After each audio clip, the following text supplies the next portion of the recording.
Dave, do you want to translate this? What Nick Kabrhel is saying to the professor? It's actually not family friendly. Really? Yeah. I heard King Queen of Hearts, a very sexy hand. Almost as sexy as Jack 10 of clubs. But I didn't hear the rest. We have 20,000 people watching right now? In this video for PokerNews.com, we have an absolute train wreck preflop. Here we have Martin Kabrhel. He gets in there, he battles, he limps for $800 with ace-king offsuit. Raymond on the button with 7-6 suited. Limps as well. Jungleman in the small blind with 9-7 offsuit calls. That's maybe a little bit splashy. You're going to find that as the pot gets more and more multi-way, stuff like offsuit gappers go way down in value. If you can play them heads up, they're usually pretty good. But out of position, not getting good odds, against a lot of people, maybe, just maybe you want to fold. But Jungleman did not come to fold. He calls. Santhosh in the third blind opts to call with 10-3 of diamonds, which is probably reasonable enough. And then the professor in the straddle says, sure, give us a flop with the jack 5 of hearts. All right, 5 ways. Let's see what the flop brings. Not quite. 18,130. Oh, 131. And only 4,100 likes. Oh. Ouch. We do have over 4,000 likes, though. Open-ended straight draw here for Raymond. A pair and a flush draw for the professor. Martin's ace-king, just garbage right now. Very suspicious. Jungleman, by the way, has a gut shot.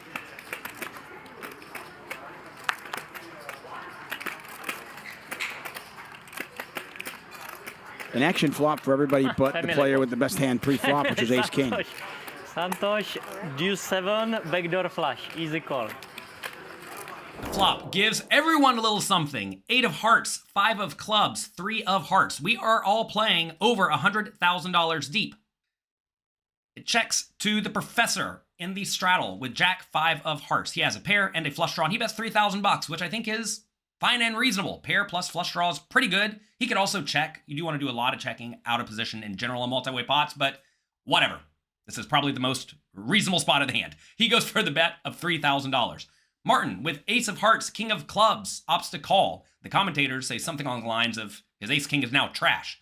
But with the ace of hearts and a backdoor straight draw to the wheel, it's not a good one, and 2 overcards, this is actually a decent hand.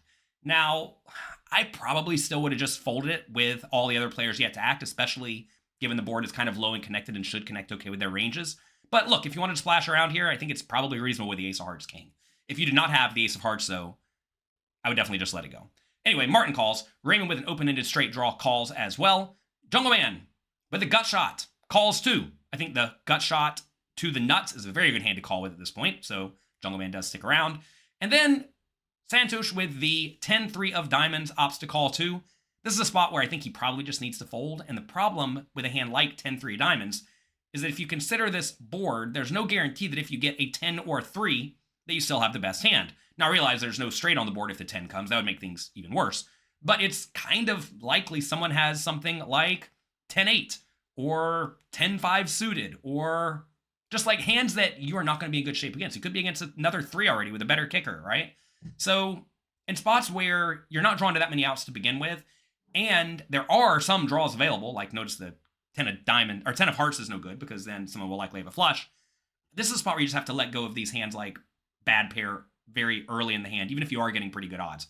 I actually discussed this thoroughly in my new book. It's back there. 100 Essential Tips to Master No Limit Hold'em. We have a big section on multi-way pots.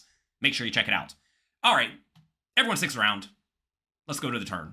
Just under 20,000. There's a jack, so now professor with 2 pair and a flush draw. It's kind of been his week. Yeah, he's playing well. He's running well.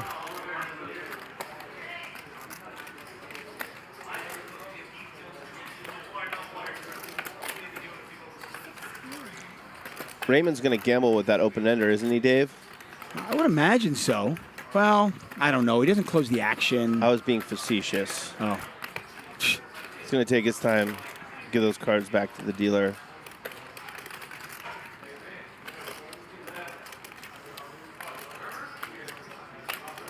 Ready? No, he's reaching for chips. Fake reaching for chips or reaching for chips? I mean, raising here would be pretty cool. It wouldn't work, but it'd be pretty cool.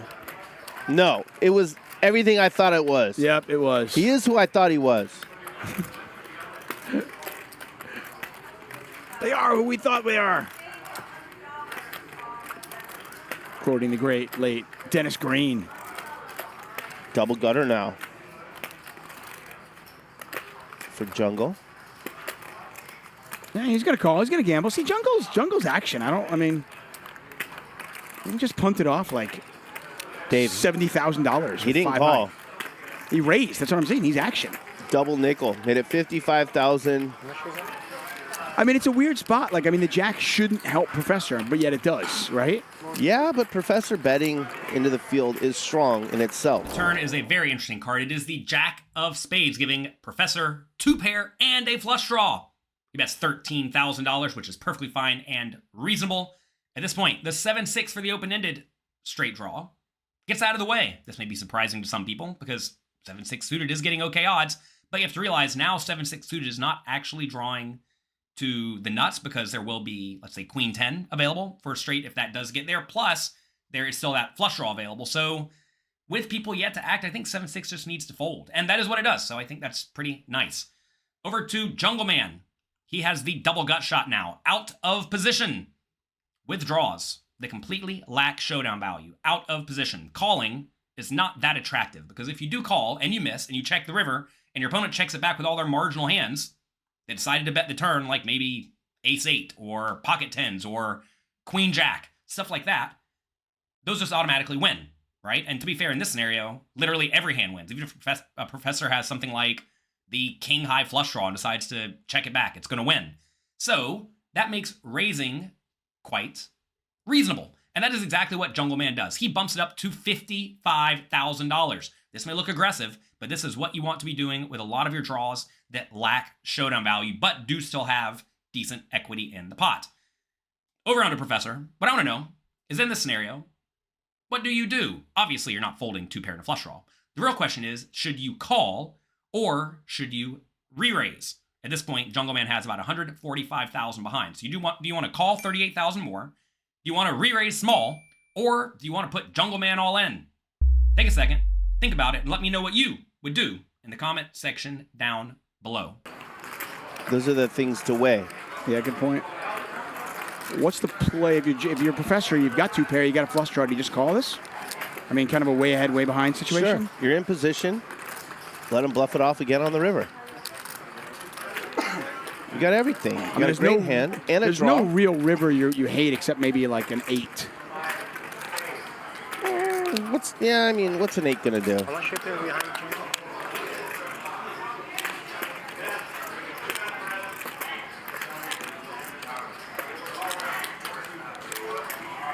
I think he can call. $90,000 in the pot. It is $39,000 back over to the Professor. Jungleman, by the way, Can also shove. Jungleman is 145 behind.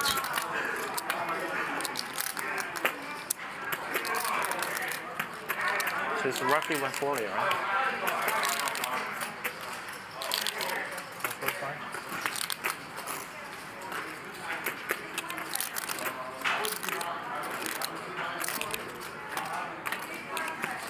What story is Jungleman telling right here? I mean, it feels like a big combo draw. It actually feels like he has like a 9-7 of hearts. I mean, but what value hands does he just call the flop with all these players in it? A jack comes, and suddenly he has 2? Jack 8? Top 2, yeah. All right, then just call. There it is. Professor makes the call. 129,000 in the pot now. Now, I've not played a whole lot of poker with Jungleman, but from what I've seen from watching him play on TV, he really, really, really likes to take aggressive lines, especially when he cannot win at the showdown. He gets in there and he battles. I'm not going to say he's going to be drastically over-bluffing, because like right here, this is certainly a reasonable hand to bluff with. But if there is a player who is not afraid to rip it in on the river with their busted draws, it's probably Jungleman. So, for that reason, I think you definitely want to call in order to give Jungleman every possible opportunity to run a bluff on the river. And I can't think of a whole lot of rivers I'm actually going to try to fold on in the Professor's shoes if Jungleman does go all in. Even if the river is an 8 or a 3, which counterfeits your 2 pair, all the draws will still miss on those cards, right? So this is a spot where I definitely think you want to call and do everything you can to keep Jungleman in the pot. Let's see how this proceeds. River's a blank. Well, 9-10 got there, by the way. Yeah. Which I don't know how Jungle could have 9-10. 9-10 hearts. Okay, one combo.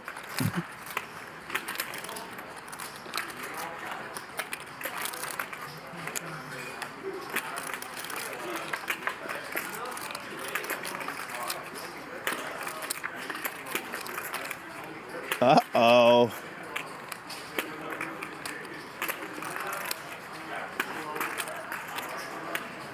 It's like a Zell transfer.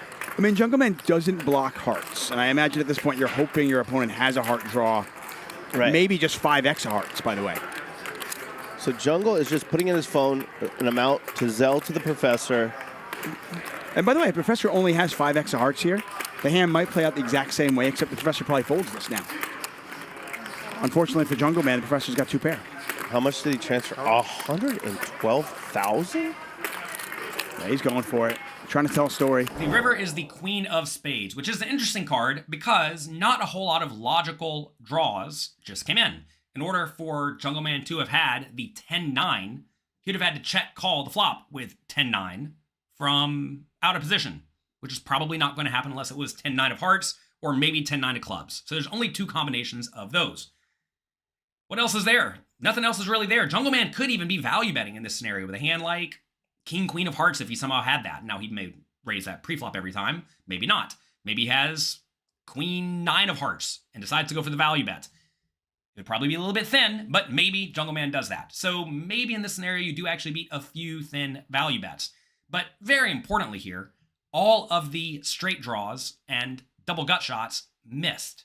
So you have to be careful bluffing every single time in these situations. In Jungleman's shoes, though, when he does want to bet, he really does not want to have hearts in his hand because he really wants the Professor to have hearts in his hand. They will fold to a bet, right? In this scenario, if the Professor does just have, let's say, ace-5 of hearts, he's going to be kind of inclined to fold. But notice if Jungleman had, let's say, the ace of hearts in his hand, now the Professor cannot have that automatic fold with the ace-5 of hearts. So this is a situation where I think Jungleman's hand is excellent to bluff with, and that is what he does, 112,000. Let's see how happy the Professor is to find the call.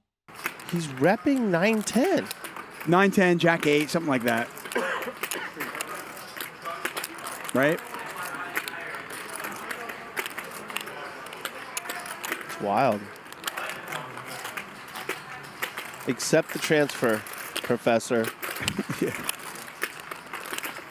This is okay. This is not fraud.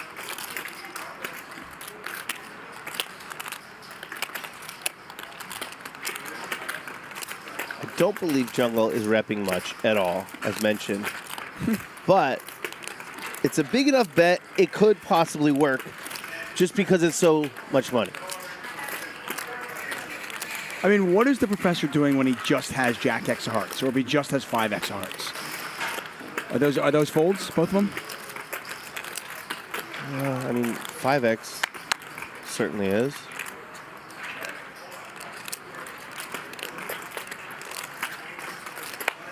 As you pointed out, Professor, a very deliberate player. Hard to imagine a scenario where he folds 2 pair, though. And it's very fair to take your time in this spot. It's a big bet, $112,000. He's thinking the hand through, so we can think it through with him. There was a bet on the flop. A bunch of people called. Jungleman overcalled from the small blind on 8-5-3, 2 hearts and a club. So he never has a set, right? Doesn't have a set. Doesn't have 2 pair there. Turns a jack. Does not bring a new flush draw. And he check raises huge. What's he got? Doesn't have pocket jacks, obviously. For value, he's got Jack 8. Or 9-10 hearts, right? Or 9-10 of hearts. One combination of 9-10. Just not a lot. He's got plenty of bluffs. Is he gonna fold? I can't fold this. He's going to. He doesn't like it because he knows actually in this spot Jack 5 is just a bluff catcher, right? Those cards are going back to Lauren, it looks like. No, he's got to call. He's not going to accept the transfer. Wow. You want to see or no? You want to see?